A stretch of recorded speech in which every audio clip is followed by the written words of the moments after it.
Assalamualaikum dan salam sejahtera semua. Okey, kita sambung lagi belajar untuk pagi ni, iaitu 8.1. 8.1 ni tajuk kita ni sebenarnya kita dah masuk tema yang kedua. Tema 2, iaitu ekosistem dan kelestarian alam sekitar. Dalam tema 2 ni kita ada 3 tajuk. Biodiversity, ekosistem dan kelestarian alam sekitar. So kita pergi yang pertama. Biodiversity. Apa maksud biodiversity? Cikgu percaya awak dah belajar masa di tingkatan 2. Kita tengok muka surat yang seterusnya. Dia berkenaan apa tajuk ni? 8.1 iaitu sistem pengelasan dan penamaan organisma.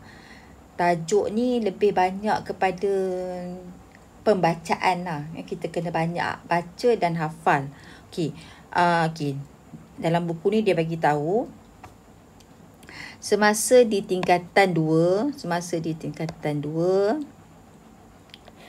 anda telah mempelajari apa itu biodiversity. Apa dia biodiversity? Biodiversity ialah kepelbagaian jenis hidupan seperti mikroorganisma, haiwan dan tumbuhan dan saling berinteraksi antara satu sama lain.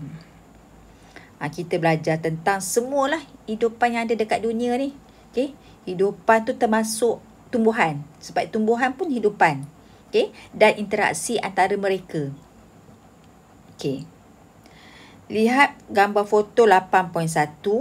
8.1 mana 8.1? 8.1 yang ni.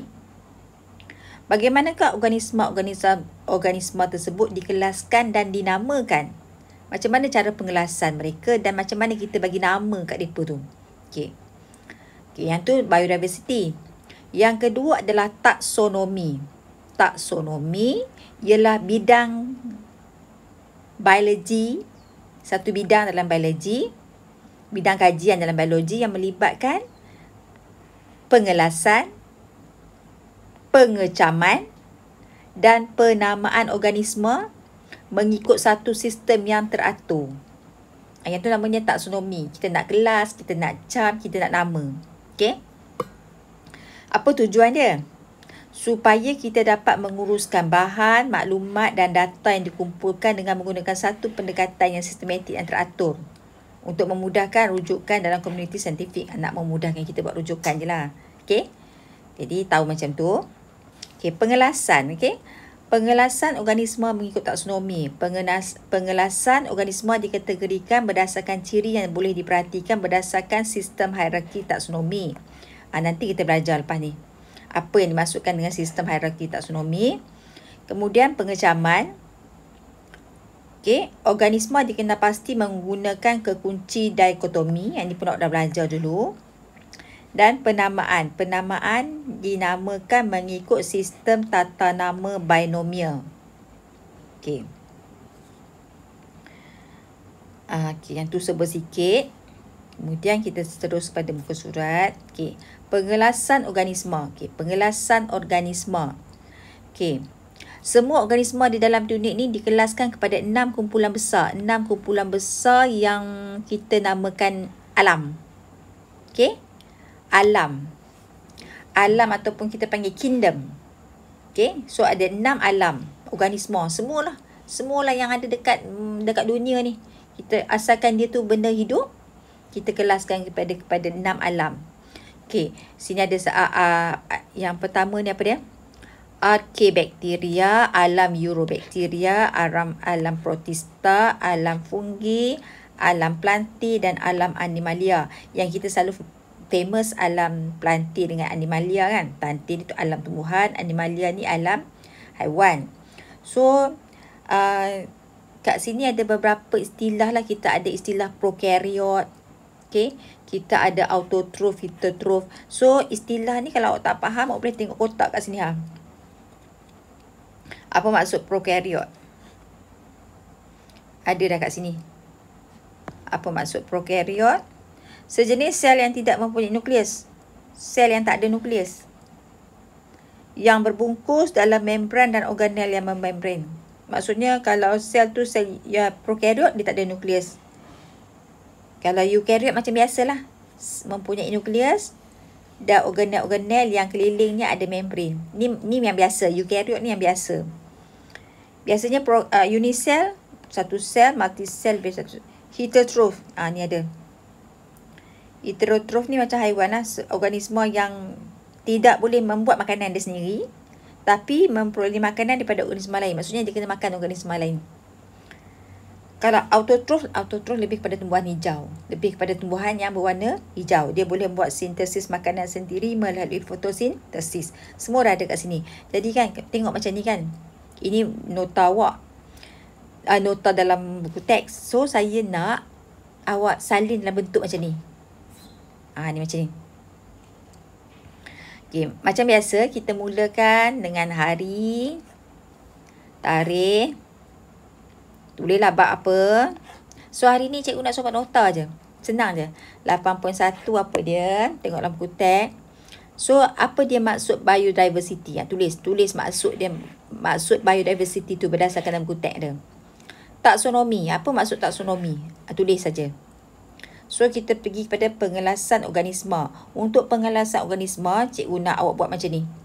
Kita ada berapa kolom? 1, 2, 3, 4, 5 kolom.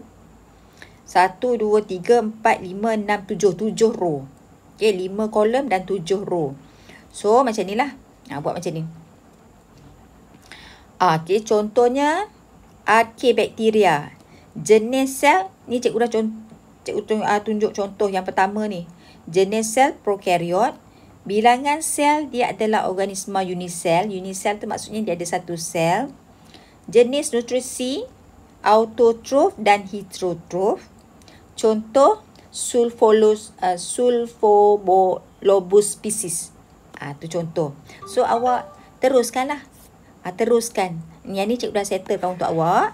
So teruskan dengan Eubacteria, Protista, fungi, plantae dan animalia. Okay, ni contoh. Ni semua contoh. Tulis balik. Contoh. Okay. Just masukkan dalam kotak ni. So kita nak dia tersusun dalam kotak macam ni. Okay. Kemudian, kita tengok ciri utama organisma dalam setiap alam. Ciri utama organisma dalam setiap alam. Dia lebih detail. Dia pergi kepada setiap alam tu dan dia lebih perinci kan. Jadi ni pun kita nak buat nota macam ni. Macam ni. Terpulang pada awak sebenarnya. Awak nak buat bentuk macam mana? Awak nak buat bentuk jadual ataupun nak buat bentuk cabang-cabang. Terpulang. Ni pendapat cikgu. Okay. Contohnya lah nak buat bentuk kotak lah. Kita tengok Archaebacteria. Jenis bakteria kita terus ambil yang ni. Jenis bakteria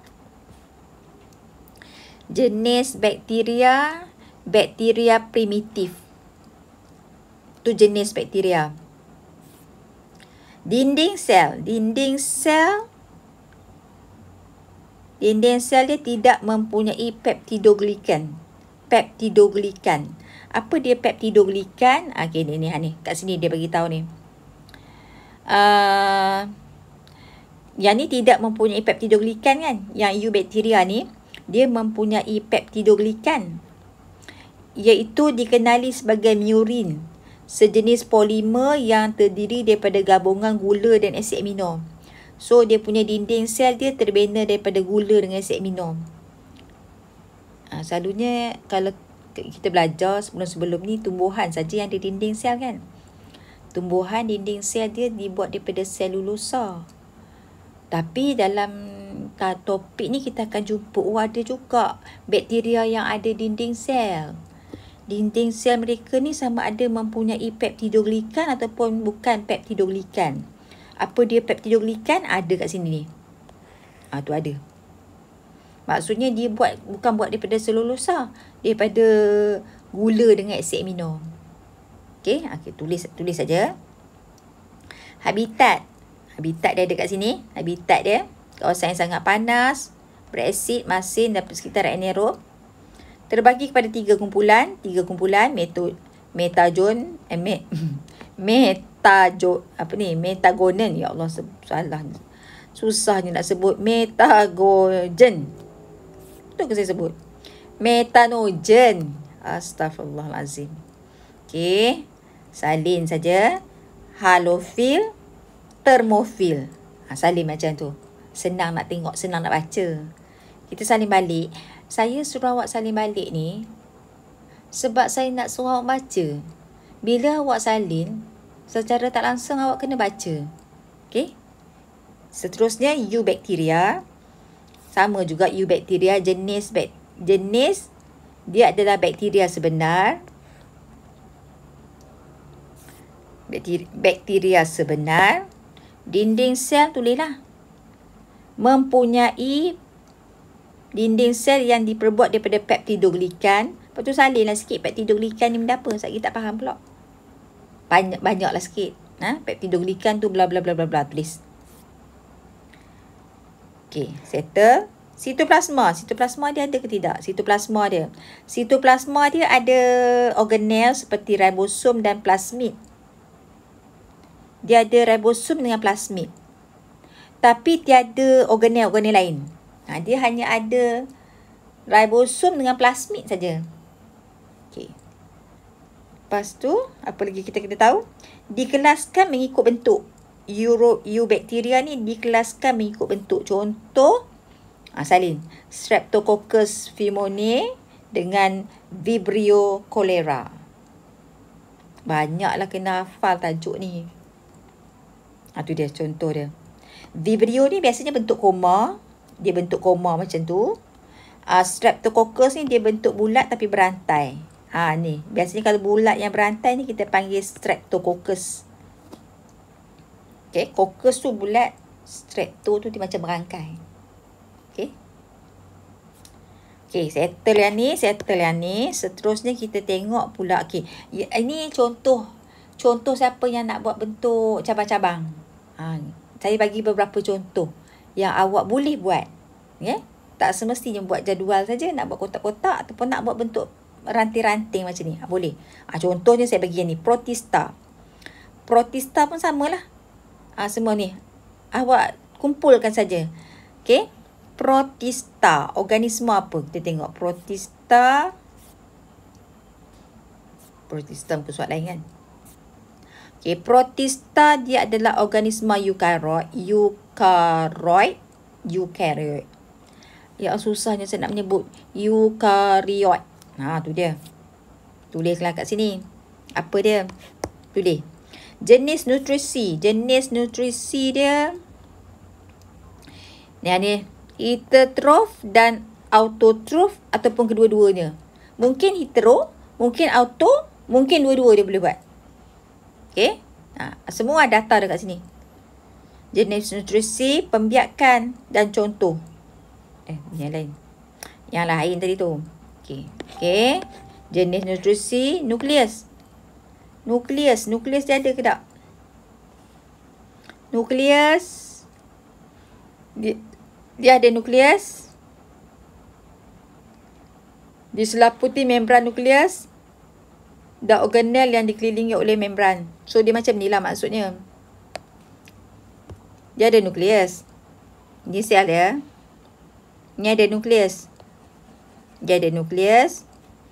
Dan dia ada membran nukleus. Dia ada membran nukleus. Dia ada selaput nukleus dia tu. Dan organel-organel lain. Ni organel-organel lain. Organel-organel lain. Dia ada. Dan semua organel-organel tu semua ada membran masing-masing. Dia ada 3 kumpulan. Protozoa, alga, kulaput lendir. Dan setiap contoh tu dia ada contoh-contoh masing-masing. So, hanya salin saja. Cikgu dah ringkaskan untuk awak ni. Awak salin je lah. Contoh. Okay. Contoh ni awak buat.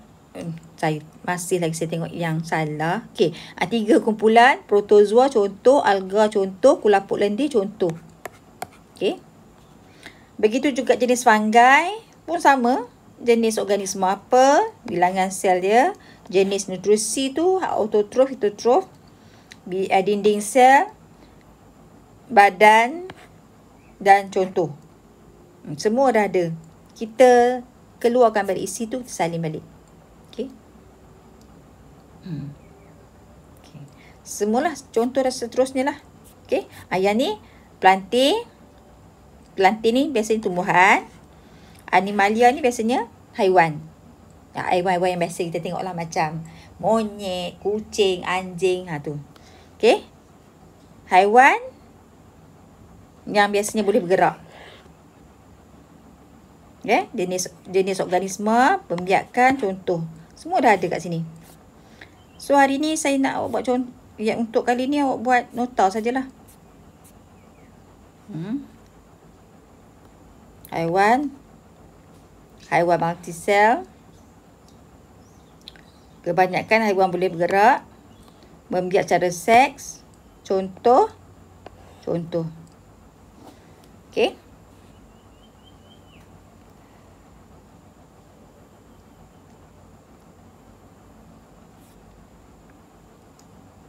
Okey, itu saja. Nanti kita akan belajar hierarki taksonomi pula, ya.